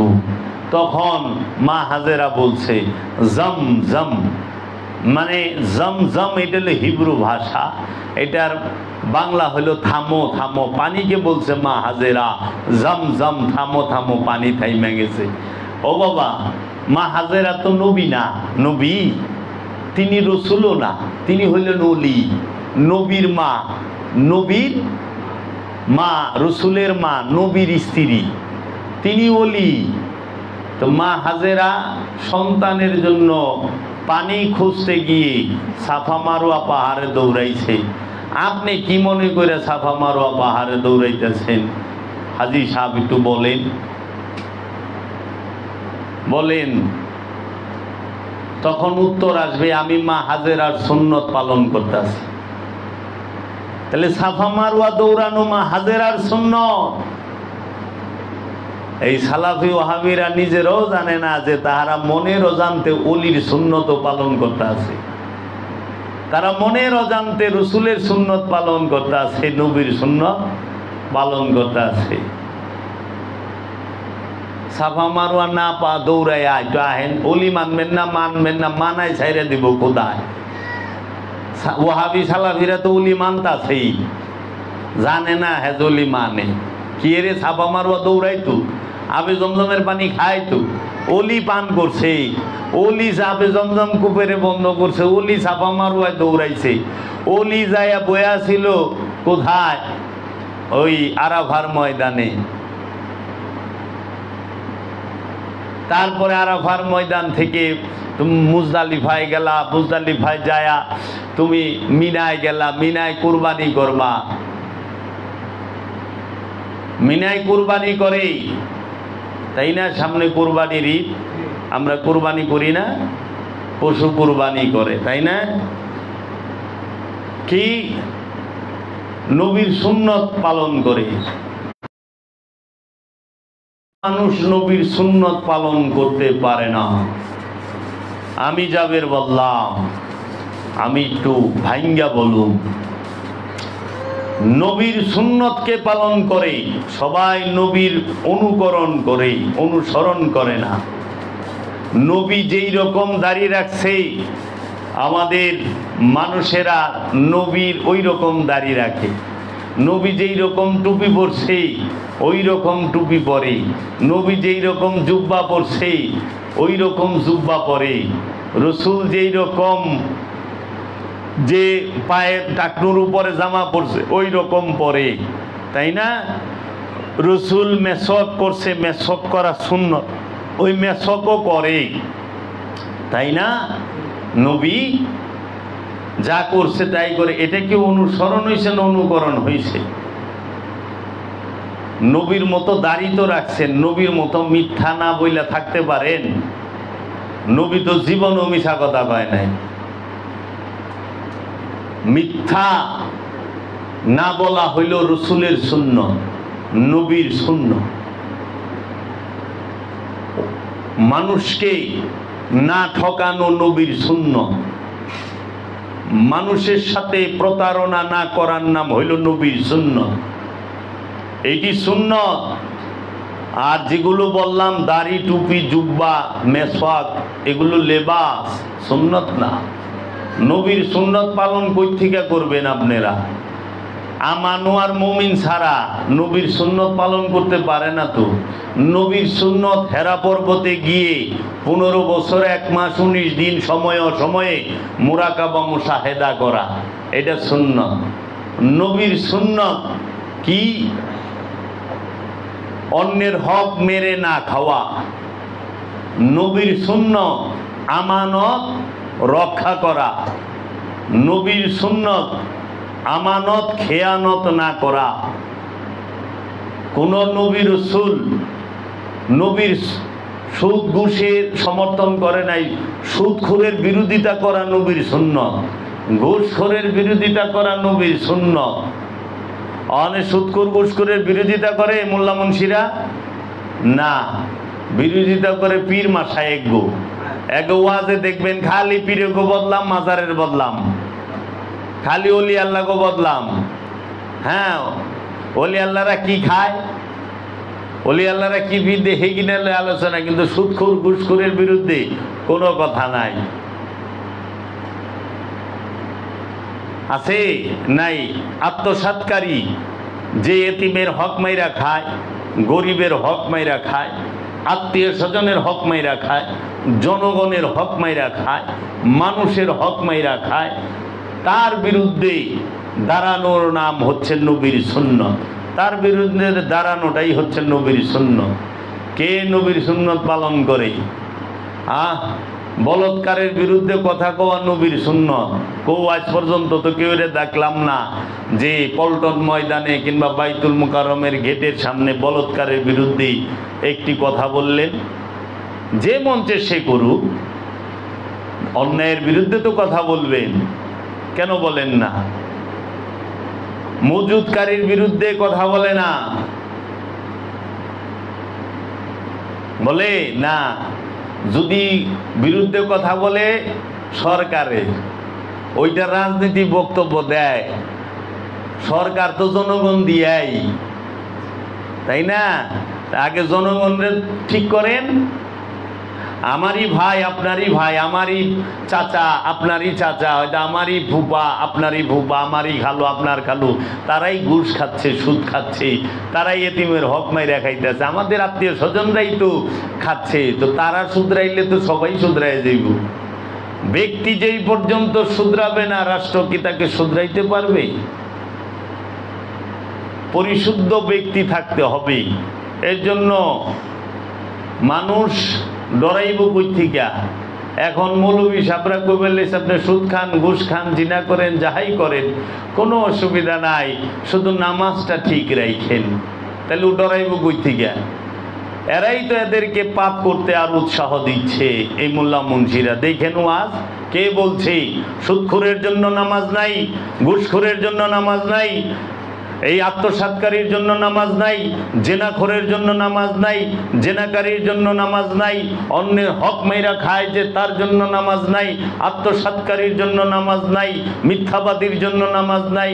নামাজ কার জন্য? আমানুর জন্য। আর যে আমানু, যে নামাজ কে করবে? মুসল্লি। যে মুসল্লি সে লুবি না, সে কৃপণ না, এবং সে অধৈর্য না। যদি দলিল লাগে সূরা মারিজের 19, 20, 21 নাম্বার আয়াত পড়বেন, যে আল্লাহ বলতেছে ইন্নাল ইনসানা খুলিকা হালুওয়ান, নিশ্চয়ই আমি মানুষকে তৈরি করেছি সে অস্থির অধৈর্য। তারপরে আল্লাহ বলতেছে মানুষ অতিশয় লোভী, মানুষ অতিশয় কৃপণ, ইল্লাল মুসাল্লিন, মুসল্লি ব্যতীত। মুসল্লি কৃপণও না, অধৈর্যও না, লোভীও না। যে লোভী সে মুসল্লি না, যে কৃপণ সে মুসল্লি না, যে অধৈর্য সে মুসল্লি না। তো লোভের কারণেই তো মানুষ সুদ খায়, ঘুষ খায়, লোভের কারণেই তো মানুষ জিনা করে, লোভের কারণেই তো মানুষ আত্মসাৎ করে এতিমের হক মাইরা খায়। তাইলে যে লোভী হেলেগে তো এত মুসল্লি না, কোরআন কয়ে দিছে। তো মৌলবী কেমনে কয় আপনি যাই করেন আপনি কোনো অসুবিধা নাই, নামাজটা ঠিক রাখেন? এইটাই তো কোরআন দর্শন বিরোধী, কোরআনের বিরোধী, কোরআনের আকীদা বিরোধী, কুফরি আকীদার কথা। এরাই তো মানুষকে এই চোর বাটপারকে সাহস দেয়। সূরা মারিজ 70 নাম্বার সূরার 19, 20, 21, 22 নাম্বার আয়াত পড়বেন। তারপরে 23 নাম্বার আয়াতে দেখবেন আল্লাযীনা হুম আলা সালাতিহিম দাইমুন, যাহারা দাইমি সালাতে সর্বক্ষণ অবস্থান করে তাহারাই মুসল্লি। মুসল্লি কারা? যারা সব সময় রাসূলের সাথে সংযোগ যোগাযোগ প্রচেষ্টায় লিপ্ত থাকে সর্বক্ষণ, তাহারাই হইল বাবা মুসল্লি। বুঝছেন? এর জন্য এই সুদখোর ঘুষখোরদের জন্য, এই আত্মসাৎকারীদের জন্য, লুবিদের জন্য, কৃপণদের জন্য, অধৈর্যদের জন্য নামাজ কোরআনে বলছে নাই। এরা মুসল্লি না। এবং মুসল্লির 8 গুণ সূরা মারিজে বইলা দিছে, ইমামের 6 গুণ কোরআনে বইলা দিছে। হ্যাঁ, তাহলে পরে এইগুলোকে গোপন করে তারা। তাহলে আপনি এখন দেখেন, আমরা যারা বলি এই সমাজের মধ্যে যে এই মিনায় আপনি গেলেন কুরবানি করার জন্য, কুরবানি করবেন না? কুরবানি তো করেন। আল্লাহ কি কুরবানি করতে কইছে? আল্লাহ কি কুরবানি করতে কইছে? আর আপনি কি কুরবানি করতেছেন? আল্লাহ কি কইছে তুমি গরু কুরবানি করো? আল্লাহ কি কইছে তোমারে যে তুমি ছাগল ভেড়া কুরবানি করো? আল্লাহ কি কইছে তোমার উট দুম্বা কুরবানি করো? কোরআনে আল্লাহ কি কইছে? সবচেয়ে প্রিয় যে বস্তু সেইটা তুমি কুরবানি করো। এখন আপনি সূরা আল ইমরান বাই করেন, যারা দর্শক মণ্ডলী দেখতেছেন তাদেরকে অনুরোধ করি, কোরআনে অ্যাপস আছে, এই অ্যাপসে আপনি বের করে দেখেন সূরা আল ইমরান আয়াত নাম্বার হচ্ছে 92। আল্লাহ বলতেছেন তোমরা যাহা ভালোবাসো যে পর্যন্ত তাহা হইতে ব্যয় না করিবে পণ্য অর্জন করিতে পারিবে না। তোমরা যাহা ভালোবাসো যে পর্যন্ত তাহা ব্যয় না করিবে, উৎসর্গ না করবা, যেটা ভালোবাসো ওইটা উৎসর্গ না করবা আল্লাহর রাস্তায়, পণ্য অর্জন করতে পারবে না। এবং তোমরা যাহা কিছু ব্যয় করো নিশ্চয়ই আল্লাহ সেই সব বিষয়ে অবগত রহিয়াছেন। তাহলে আছে কোরআনের বচন, দাও প্রাণ প্রিয় ধন। কোরআনের বচন আছে, কোরআনে আল্লাহ বলছে প্রাণ প্রিয় যে জিনিসটা সেইটা তোমরা কুরবানি করো। দলিল কোথায়? সূরা আলে ইমরানের 92 নম্বর আয়াত। প্রাণ প্রিয় জিনিসটা কুরবানি করতে কইছে। অনেক প্রাণ প্রিয় জিনিস কি? আপনি গরু, ছাগল, ভেড়া, বকরি, দুম্বা, উট, এটা তো মেজাজি আনুষ্ঠানিকতা। আল্লাহর নবী যে কুরবানি করেছে আপনারা আমরা কি সেই সুন্নত পালন করতে পারো? নবী কুরবানি করতে নিয়ে গেছে নবীরে। নবী কুরবানি করে নবীকে, রসুল কুরবানি করে, নবী কুরবানি করে রসুলকে। কারণ ইব্রাহিম নবী, ইব্রাহিম আলাইহিস সালাম রসুল, তার ছেলে ইসমাইলও তিনি নবী হয়েই আগমন করেছেন, তিনি রসুল হয়েই আগমন করেছেন। কোরআন তার দলিল। তাহলে ইব্রাহিম নবী মিনায় কি গরু লয়ে গেছিল? ইব্রাহিম নবী মিনায় কুরবানি করার জন্য কি গরু নিছে, না তার ছেলে নবীকে নিয়ে গেছে? ইব্রাহিম নবী রসুলকে নিয়ে গেছে, ছেলেকে নিয়ে গেছে। তিনটা সম্পর্ক। নবী কুরবানি করার জন্য নবীরে নিয়ে গেছে, নবী কুরবানি করার জন্য রসুলকে নিয়ে গেছে, নবী কুরবানি করার জন্য ছেলেকে নিয়ে গেছে। নবী কুরবানি করার জন্য আল্লাহর জন্য কুরবানি করবে সে, তার সবচেয়ে প্রিয় যে মহব্বতের যে সন্তান, ভালোবাসার সন্তান, সেই ভালোবাসার নবুয়ত, রিসালাত এবং তার মহব্বত, তার আওলাদ, তাকে নিয়ে গেছে। তো নবীর সুন্নত হইল আওলাদকে কুরবানি করা, নবীর সুন্নত হইল নবীকে কুরবানি করা, নবীর সুন্নত রসুলকে কুরবানি করা। আপনারা নবীর সুন্নত পালন কই থেকে করবেন? নবী তো ঘরের থেকে উঠল যায় নাই, গেছিল? নবী ঘরের থেকে দুম্বা লয়ে গেছিল, গরু লয়ে গেছিল, ছাগল লয়ে গেছিল কুরবানি করার লেগে মিনায়? না, নবী নবীকে নিয়ে গেছিল কুরবানি করার জন্য মিনায়, নবী রসুলকে নিয়ে গেছিল কুরবানি করার জন্য মিনায়, নবী ছেলেকে নিয়ে গেছিল কুরবানি করার জন্য মিনায়, আর ছেলেও নবীর কাছে কুরবানি হওয়ার জন্য গেছে। নবী নবীর কাছে কুরবানি হওয়ার জন্য গেছে, রসুল রসুলের কাছে কুরবানি হওয়ার জন্য গেছে। আপনি দেখেন তো, নবীরাই পারে আওলাদকে কুরবানি করতে, কোনো মানুষের পক্ষে সম্ভব না। আপনি একটু তাকায় দেখেন, সরকার দু আলম আবুল কাসিম মুহাম্মদ সাল্লাল্লাহু আলাইহি ওয়াসাল্লাম, তিনি তার সন্তানকে কুরবানি করে দিয়েছেন, আওলাদকে কুরবানি করেছেন। আল্লাহর হাবিব মাওলা হুসাইন, তিনি তার ছেলেদেরকে কুরবানি করছে কারবালায়। মাওলা হুসাইন মাসুমদেরকে কুরবানি করছে কারবালায়। মাওলা হুসাইন নিজে কুরবানি হয়ে গেছে কারবালায়। আল্লাহর হাবিব তার দ্বীনকে রক্ষা করার জন্য তার বংশের সমস্ত আওলাদকে কুরবানি করেছেন। আল্লাহর হাবিবের কুরবানি যে সর্বশ্রেষ্ঠ কুরবানি। আল্লাহর হাবিব নিজে দ্বীনকে প্রতিষ্ঠা করার জন্য আল্লাহর হাবিবের দান দান মোবারককে কুরবানি করেছেন। নিজের দেহের রক্ত ঝরিয়েছেন, নিজের হৃদয়ের রক্ত ঝরিয়েছেন। তার হৃদয়ের, তার নয়নের মণি, কলিজার টুকরা, নয়নের পুতুলি সৈয়দাতুন নিসা মা ফাতেমাতুজ জাহরা আলাইহিস সালাতু ওয়াস সালাম, এই দ্বীন ইসলামকে রক্ষা করার জন্য, মুহাম্মদী দ্বীনকে রক্ষা করার জন্য নিজে কুরবানি হয়েছেন, তিনি শাহাদাত হয়েছেন। মাওলা আলী মুশকিল কুশা, মাওলা আলী কারামাল্লাহু ওয়াজহু, আল্লাহর হাবিবের দ্বীনকে রক্ষা করার জন্য কুরবানি হয়েছেন। মাওলা হাসান আলাইহিস সালাতু ওয়াস সালাম কুরবানি হয়েছেন। মাওলা হুসাইন, তিনি এবং তার 6 মাসের শিশু সন্তান ইমামে আলী আসগার, ইমাম আলী আকবর, ইমাম কাসিম, ইমামগণকে দিয়ে শাহাদাত বরণ করেছেন, কুরবানি হয়েছেন। আল্লাহর নবী সুন্নত তোমরা পালন করতে পারবা না মানুষেরা, মানুষ কখনো নবীর সুন্নত পালন করতে পারে না। আল্লাহর নবী ইব্রাহিম খলিলুল্লাহ, তিনি ইসমাইল আলাইহিস সালাতু ওয়াস সালামকে ছেলেকে কুরবানি করার জন্য নিয়ে গেছে। আল্লাহ রাব্বুল আলামিন দেখেছেন ইব্রাহিম নবীর মনের নিয়ত পরিপূর্ণতার দিকে। তাই আল্লাহ কুরআনে সূরা হজে বলেছেন যে কুরবানির পশুর রক্ত, মাংস, হাড্ডি কোনো কিছুই আল্লাহর দরবারে পৌঁছায় না, আল্লাহর দরবারে পৌঁছায় তোমার মনের তাকওয়া।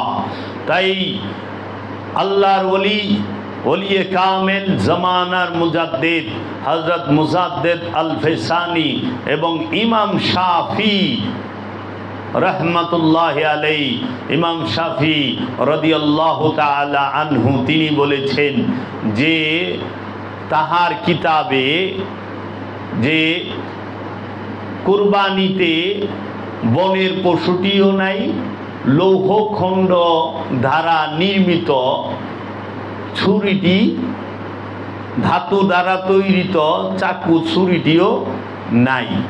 কুরবানি যেটি সেটার মধ্যে বনের পশুও থাকে না, লৌহখণ্ড দ্বারা তৈরি এই হাতিয়ারটিও নাই।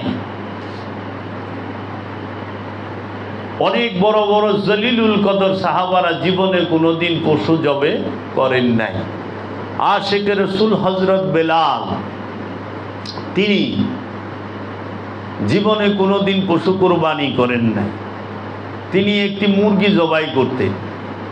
তখন প্রশ্ন করাতে তিনি বলতেন যে পশু কুরবানি করার যে টাকাটা, এইটা মুসলমান গরিব দুঃখীদের মধ্যে বিলিয়ে দিতে স্বাচ্ছন্দ্য বোধ করি। তাকে অনুসরণ করলেন হযরত আবু বকর সিদ্দিক, হযরত ওমর, ইমাম আতা, এইরকমভাবে অনেক জলিলুল কদর সাহাবায়ে কেরাম তাকে অনুসরণ করলেন। এই কথাটি ইমাম শাফির লেখা কিতাব, সেই মাতাউল উলুম কিতাবে ৮৬ পৃষ্ঠা, না মাতাউল উলুম কিতাবের নাম হইল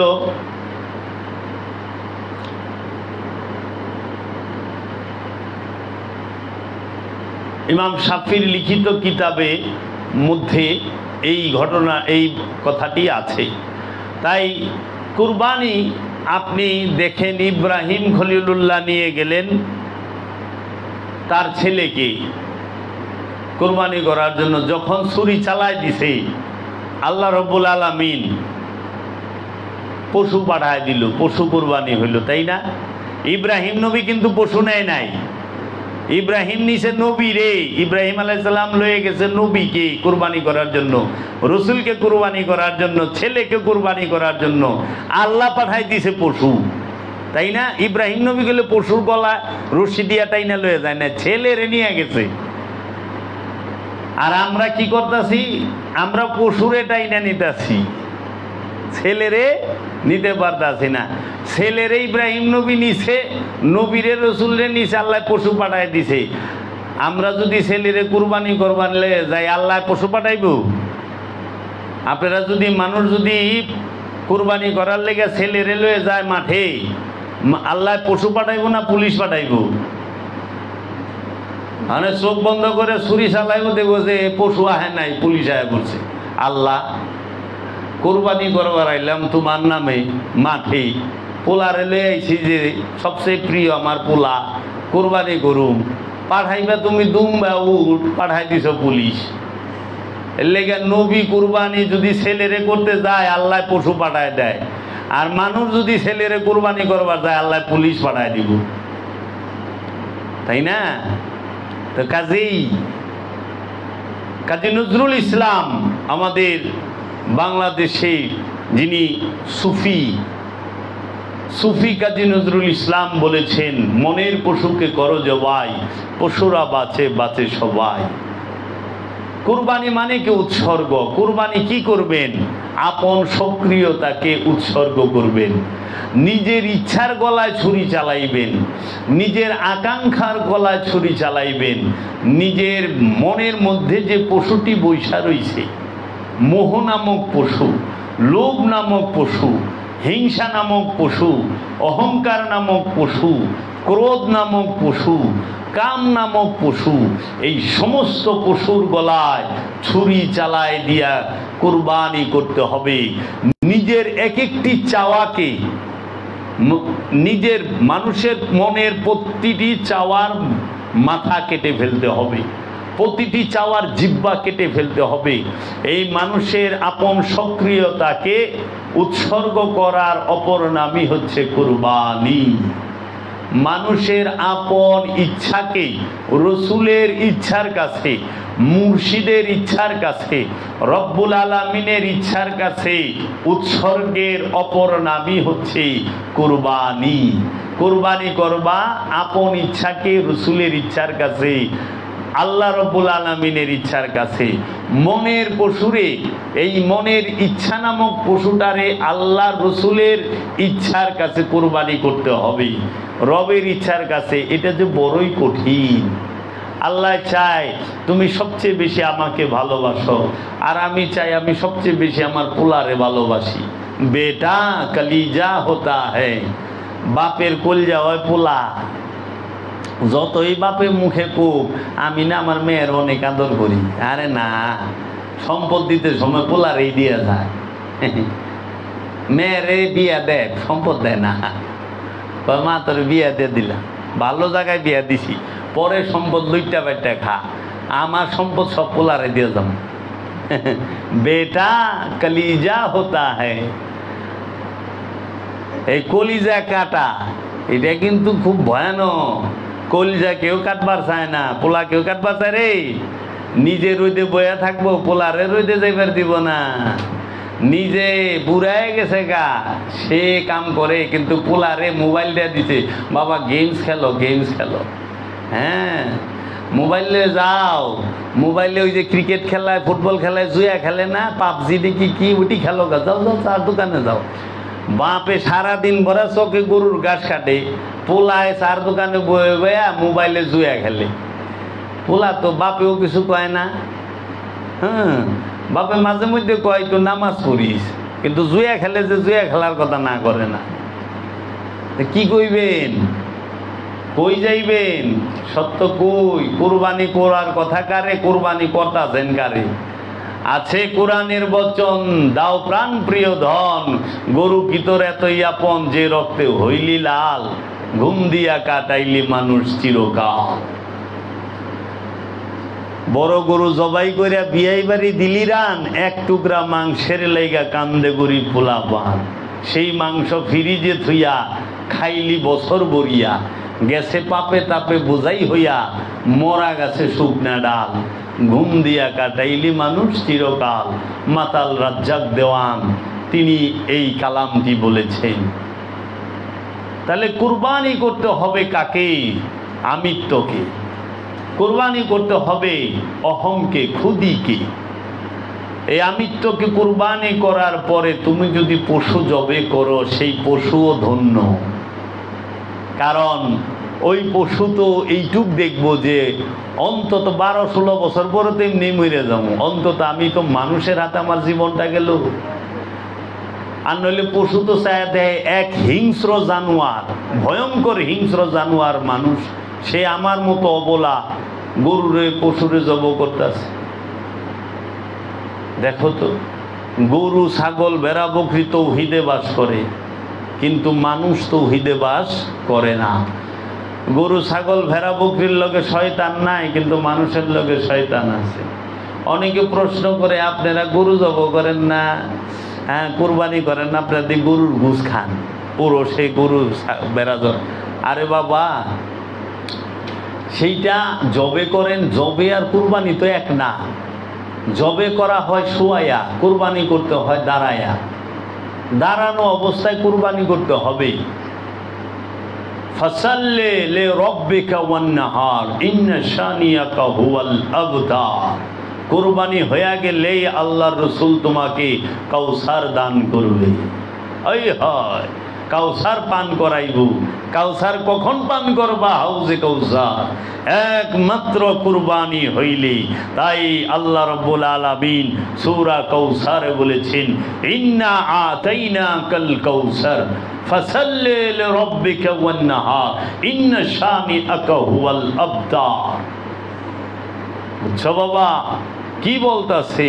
আমি আপনাকে কৌসার দা, আমরা ইন্না আতাইনা, ইন্না নিশ্চয়ই আমরা আতাইনা আপনাকে আতা করেছি, দান করেছি কৌসার, কৌসার। ফাসাল্লি লে রব্বিকা ওয়ান্নাহার, রব্বিকা কইছে, রব্বি কুমা কয় না, রব্বি কুম কয় না, রব্বিকা আপনি ফা, সুতরাং সাল্লে সংযোগ যোগাযোগ করেন, লে জন্যে, রব্বেকা আপনার রবের, আপনার রবের জন্য আপনি সংযোগ যোগাযোগ করেন, ওয়ান্নাহার এবং আপনার রবের জন্য আপনি দাঁড়ানো অবস্থায় কুরবানি করেন। তাই মুহাম্মদ সাল্লাল্লাহু আলাইহি ওয়াসাল্লাম তার রবের জন্য তার আওলাদদেরকে দাঁড়ানো অবস্থায় কুরবানি করেছেন কারবালার ময়দানে। দাঁড়ানো অবস্থায় সমস্ত ইমামরা শহীদ হয়েছে, শোয়া না। এর জন্য শোয়া যেটা করা হয় সেটা জবে, দাঁড়ায়া যেটা করা হয় সেটা কুরবানি। এর জন্য দেখবা উটকে দাঁড়ানো অবস্থায় নহল করে, উট জবে হয় না। গরু, ভেড়া, ছাগল, বকরি, দুম্বা এগুলো সোয়া করে, এগুলো জবে, কুরবানি না। মুরগি জবে হয়, কুরবানি হয় না, বুঝছা? এর জন্য কুরবানি করবা কি? দাঁড়ানো অবস্থায় নিজের ইচ্ছাকে। কুরবানি ফরজ, কুরবানি করতে হবে প্রতিটা আমানুকে, প্রতিটা মানুষকে। তাই সেই কুরবানিটা তো কখনো পশু হইতে পারে না। তুমি খাবার খাও, পশুর মাংস খাইতেছ, খাও, এতে কোনো ওইটা হইল খাদ্য। আর কুরবানি হইল ইবাদত, দাসত্ব। তো ইবাদতের মধ্যে তো পশু মেজাজি থাকতে পারে না। এবাদতে হাকিকি পশুরে কুরবানি করবা। কুরবানি করা এবাদত। কি? কুরবানি করা এবাদত, দাসত্ব। তো দাসত্ব কি পশু? আরে জীবন দিল গরুতে, রক্ত দিল গরুতে, মাংস দিল গরুতে, চামড়া দিল গরুতে, হাড্ডি দিল গরুতে, দিল না? কুরবানি হইল তোমার, তুমি কি দিছ মিয়া? তোমার জীবনও যায় নাই, রক্ত মাংসও যায় নাই, হাড্ডিও যায় নাই, চামড়াও যায় নাই, কিচ্ছু যায় নাই। কত তুমি কিছুই দিলা না, কিন্তু তোমার কুরবানি হয়ে গেল গা। আর যে কুরবানি দিছে কুরবানি তো গরু নিজে হইল, কারণ জীবন গেছে গরুর। গলা কাটছে কার? তোমার না গরু? তো গরুর গলা কাটলো, গরুর গোস্ত গেল, গরুর চামড়া গেল, গরুর হাড্ডি গেল, গরুর জীবন গেল। তো কুরবানি তো গরুতে হয়েছে, তুমি কোথায় কুরবানি হইলে? তুমি যেদিন নিজে যাব হইবা ওই দিন সে তোমার কুরবানি হইব। তোমার নিজের যেই দিন সব হারাইবা ওই দিন সে তোমার কুরবানি হইব। কিচ্ছু নিজে হারাইলে না, কুরবানি হয়ে গেল। আমি টাকা হারাইছি না? টাকা যে আমলে টাকা ছিল না ওই আমলে তো কুরবানি আছিল। কি আছিল না? কুরবানির পশু, কুরবানির চামড়া, কুরবানির চামড়া আছে, কুরবানির চামড়ার টাকা। ও কুরবানির বলে আবার চামড়াও আছে। কুরবানির গোস্ত, সারা কোরআন গাইতে কুরবানির গোস্ত পাইলাম না, কুরবানির চামড়াও পাইলাম না। অনেক কুরবানির চামড়ার টাকা লেগা মৌলবী মুন্সিরা কুরবানির ঈদের দিন কুরবানি ধুয়ে হেরাই দরবারে চামড়া দেন, আমাকে আমার চামড়া দেন। কুরবানির চামড়া আছে। কুরবানি তো কুরবানি, কুরবানি মানে উৎসর্গ, উৎসর্গের আবার চামড়া হয়। এই মিয়া কি কর না কর, কত ভুলের মাঝে যে আমরা আছি। এইটা অনুষ্ঠান, মেজাজি কুরবানি। অনেক টাকা কুরবানি করছে, এই টাকা তো চুরির টাকা, ঘুষের টাকা। একজন কৃষক সে সারা বছর ফসল ফলাইয়া সে কেমনে একটা 3 লাখ টাকা 10 লাখ টাকা সেদিন দিয়ে একজনে কইতাছে একটা ছাগলের দাম 15 লাখ টাকা। আয়াম তো অবাক, কয় কি দাম? গুস্ত দেখে না, সৌন্দর্য দেখে। ছাগল ও আবার কি সুন্দর? ও তো ছাগল। পশু তো পশুই, পশুর আবার সৌন্দর্যের কি আছে? সুন্দর জিনিসটা কুরবানি দিবার কইছে। সেই সুন্দর জিনিসটা হলো তোমার মনের নিয়ম, মনের ইচ্ছা, মনের চাওয়া, মনের কামনা বাসনা, সেইটা সুন্দর, সেইটা দাও। 15 লাখ, আচ্ছা কোন তো 15 লাখ টাকা যে বেটা কুরবানি দিব, এই বেটা কি সম্পদ জমাকারী না? তো সম্পদ জমাকারী জাহান্নামী না? হ্যাঁ, 15 লাখ টাকাতে কি হক হালালি কামাই করে 15 লাখ টাকাতে কুরবানি দিয়ে পারবো? হ্যাঁ, নইলে লেবারের, শ্রমিকের রক্ত চুইসা পয়সা কামাইছে, যে শ্রমিক রে খাটায় 12-14 ঘন্টা, হ্যাঁ, বেতন দেয় না, রক্ত চুইসা পয়সা কামাইছে। আর নইলে অন্যের হক মেরে খাইছে, নইলে ঘুষ খাইছে, নইলে সুদ খাইছে। একটা ছাগলের দাম 15 লাখ, এখনো বাংলাদেশে আছে। খাইছে রে খাইছে, কি কইবেন? কে বলবে সত্য কথা? এর জন্য হাকিকি কুরবানির কথা এক মোল্লা মুন্সিও কয় না, কারণ হাকিকি কুরবানিতে চামড়া নাই। হাকিকি কুরবানি দিবার গেলে চামড়া নাই, তো চামড়া টেকা আইব না, এলে মোল্লা মুন্সি কয় না। দুধ হাকিকি কুরবানি আবার কি এর কুরবানি, এটা ভণ্ডামি, এটা নষ্টামি, এগুলো কোনো কথা না। এগুলো মাজার পূজারি, শিরক পূজারি, ভণ্ডের দলের কথা এমনি কইব, কারণ চামড়া নাই। হাকিকি কুরবানিতে কল্লার টাকা নাই, মেজাজি কুরবানিতে কল্লার টাকা আছে, কল্লার টাকা। হ্যাঁ, তাইলে বাবা এই বিষয়গুলো তোমরা খেয়াল করবা। মেজাজিটা করো, অনুষ্ঠান করো, কোনো আপত্তি নাই, কিন্তু হাকিকিটা ভুলা যায় না।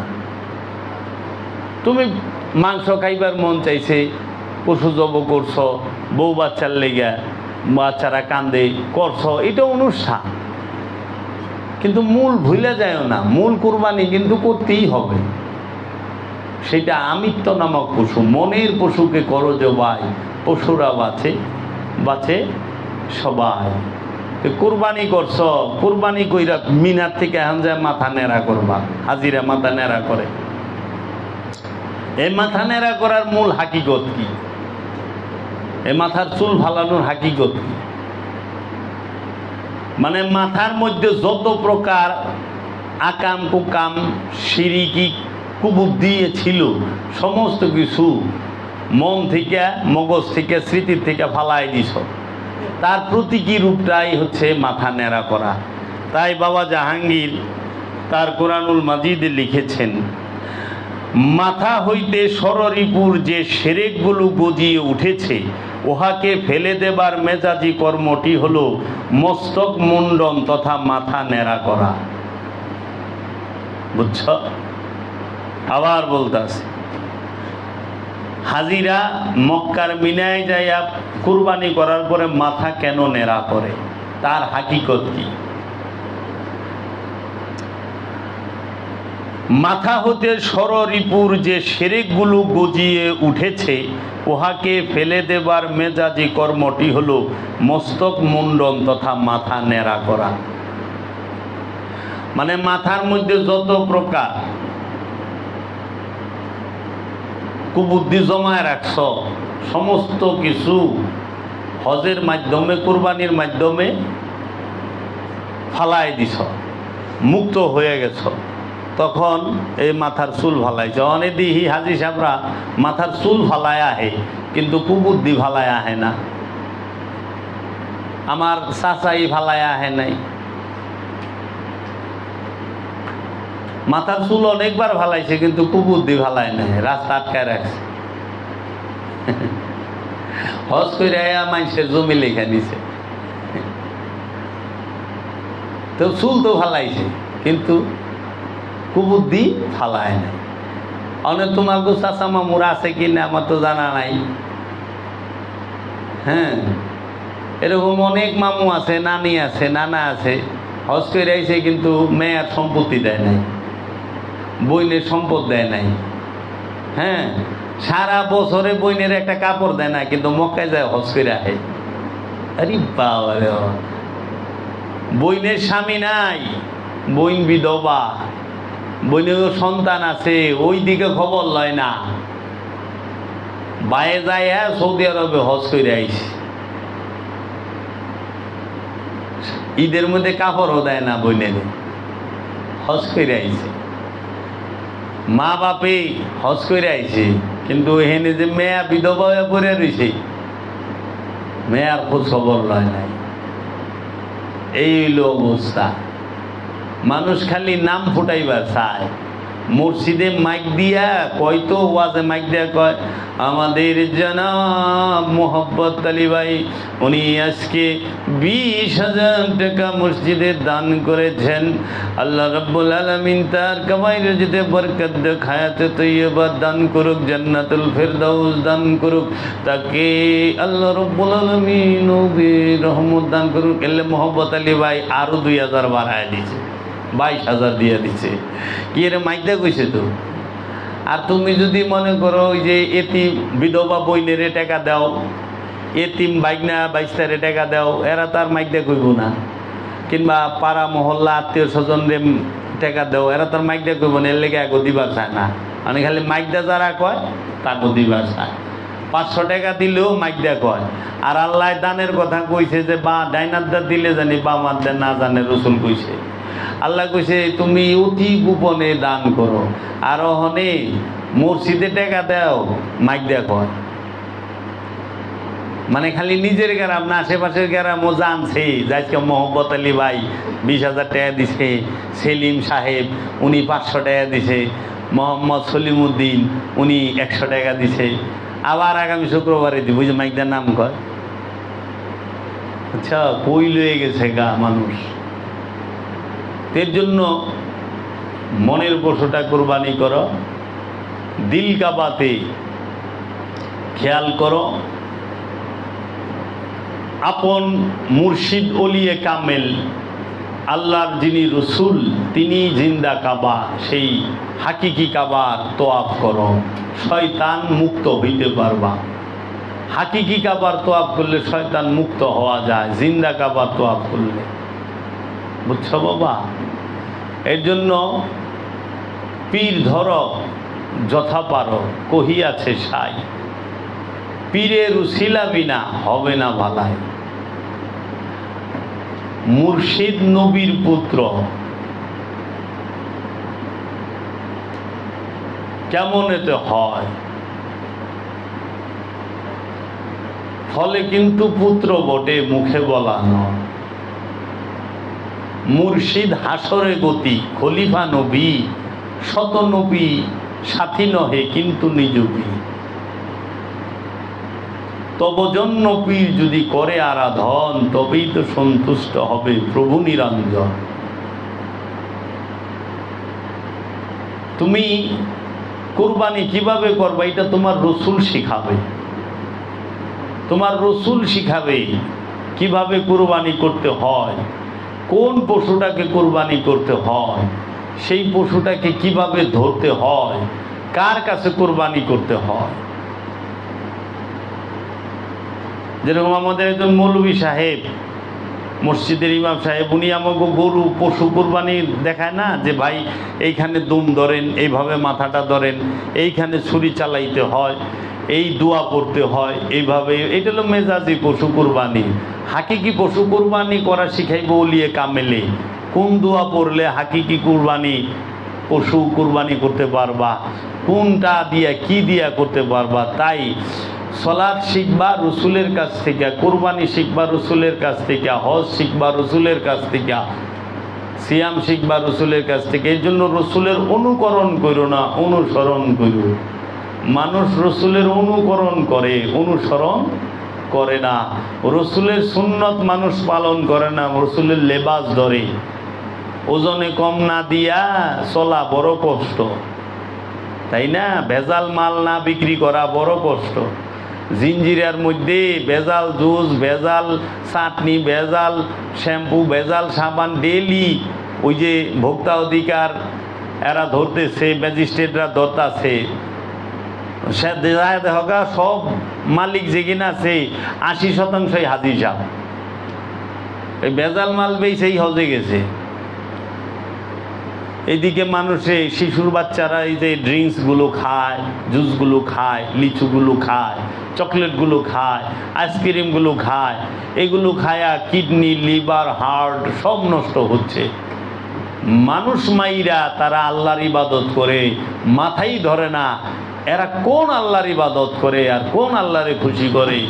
যাই না শুই না মানুষকে মারার তারা এই জিনিসগুলো তৈরি করে। ছি ছি ছি, খালি স্বার্থের জন্য। তাই বাবারা কর্ম কইর, কর্ম ইবাদত, কামনা কইর না, কামনা করা পাপ। কামনা করলে কর্ম কলুষিত হয়। কর্ম পাপ না, কর্ম ইবাদত।